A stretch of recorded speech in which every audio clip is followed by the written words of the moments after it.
Welcome children, continuity of the lesson Evans tries an O level by Colin Dexter. Children, the receptionist was different.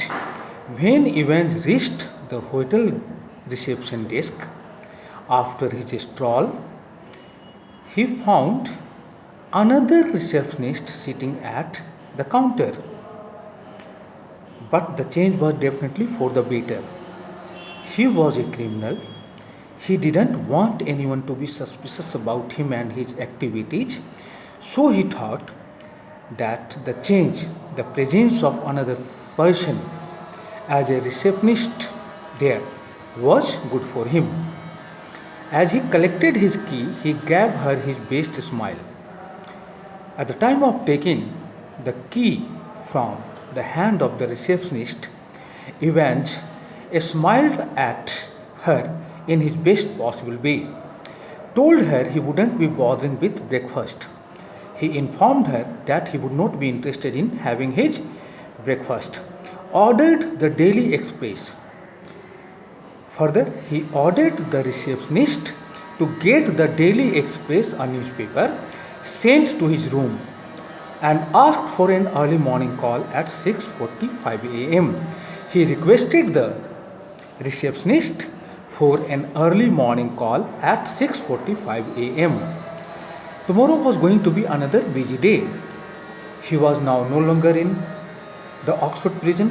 He was out and he was going to be very much busy the next day. He whistled softly to himself as he walked up the broad stairs. The staircase was broad. While walking up the broad staircase, he was whistling. He started whistling. But the sound produced by the whistling sound was not loud enough to be heard by all.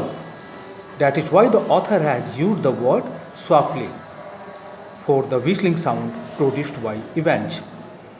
He had sort of liked the idea of being dressed up as a minister, dog collar and everything.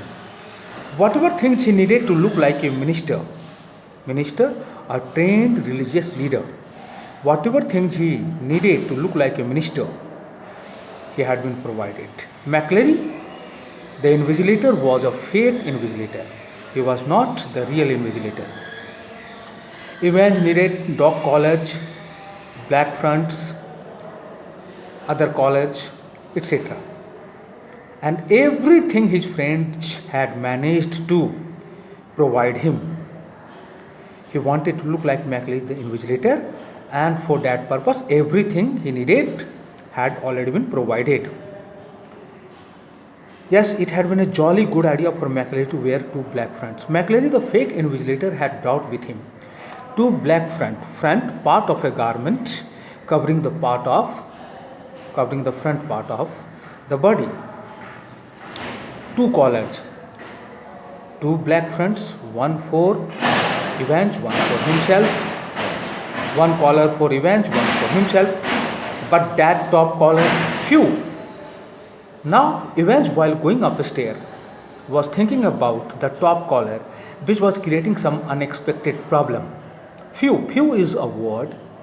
It is an expression, in fact, which is used by a person to show that he is hot, tired, or happy that something bad has not happened.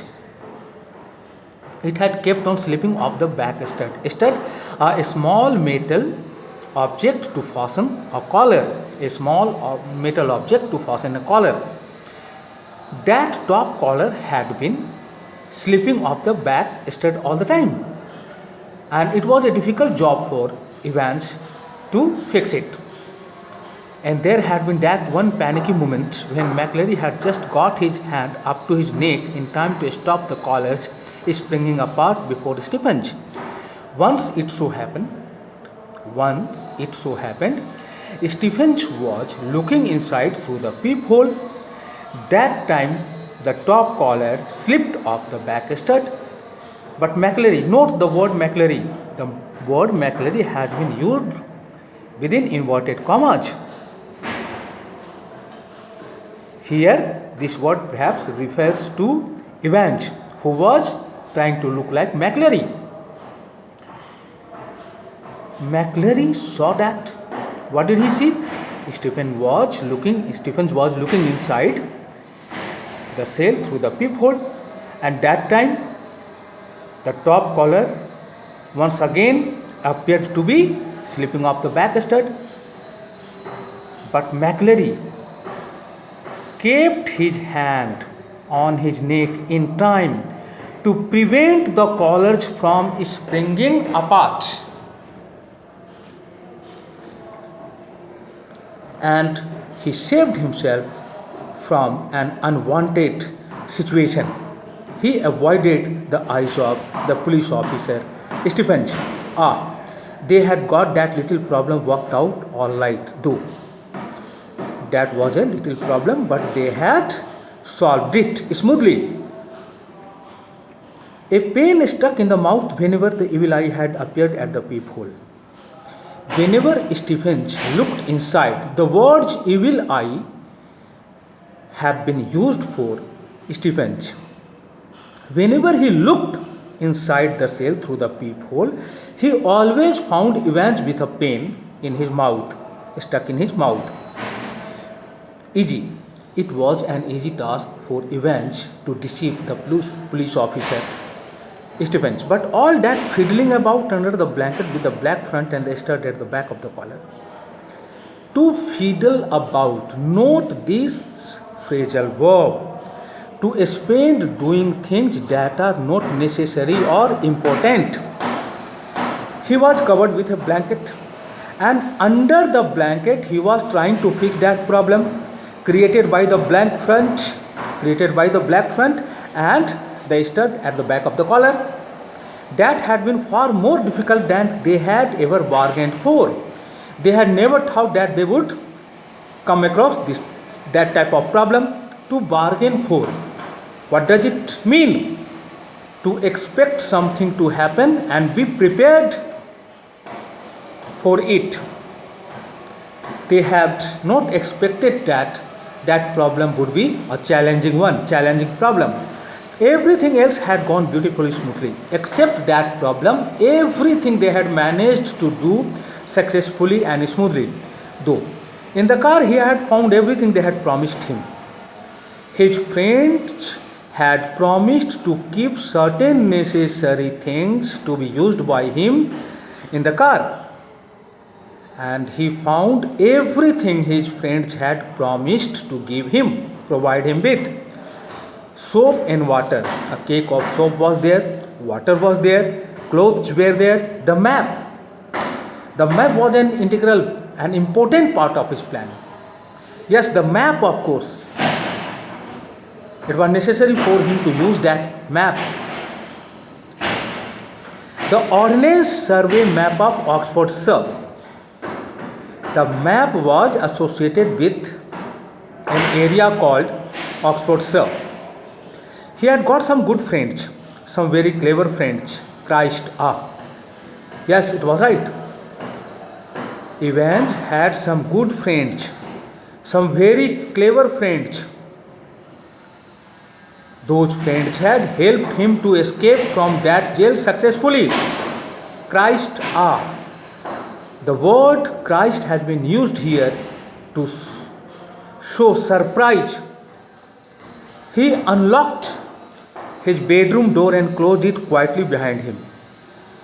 After reaching near the door of his hotel room, he opened the door of his room, and after entering, he closed it behind without making much noise. He closed the door silently, quietly, and then stood frozen to the spot. Suddenly, Evans saw something or somebody in the room which compelled him to be like a statue near the door. He was fixed to the spot like a statue, like a man who had just caught a glimpse of the Gorgon.